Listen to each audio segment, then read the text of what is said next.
Hello అండి, నమస్తే. Welcome back to our channel. ఈరోజు మన రెసిపీ ఈ సీజన్లో దొరికే చింతాకు వంకాయ కాంబినేషన్లో కారం కారంగా పుల్ల పుల్లగా పచ్చడి చేస్తే చాలా చాలా టేస్టీగా ఉంటుంది. మరి అది ఎలా చేయాలో చూసేద్దామా? చింతాకును పుల్లలు లేకుండా ఇలా ఒలిచి పెట్టుకోవాలి. పప్పుకైనా పచ్చడికైనా పుల్లలుంటే బాగుండదు. ఇక్కడ నేను గుప్పెడి చింతాకు తీసుకున్నాను. 2 వంకాయలు తీసుకున్నాను, చిన్నవి వంకాయలు కట్ చేసి నీళ్ళలో వేసి పెట్టుకోవాలి. వంకాయలు బరువుగా ఉన్నవి తీసుకోకూడదు, వెయిట్లెస్ ఉంటే విత్తనాలు ఉండవన్నమాట.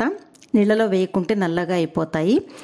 బాణలి పెట్టి అందులో 1 టేబుల్ స్పూన్ ఆయిల్ వేసి 4 ఎండుమిరపకాయలు, 1 టీ స్పూన్ ధనియాలు బాగా వేయించుకొని అందులోకే 1 టీ స్పూన్ నువ్వులు, 1 టీ స్పూన్ జీలకర్ర, కొద్దిగా ఇంగువ వేసి వేయించి ఒక బౌల్లోకి తీసుకోవాలి.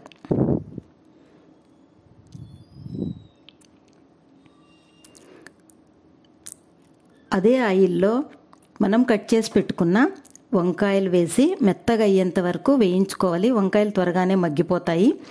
అవి కూడా ఒక బౌల్లోకి తీసుకోవాలి. మళ్ళీ అందులోకి చింతాకు వేసి బాగా వేయించుకోవాలి.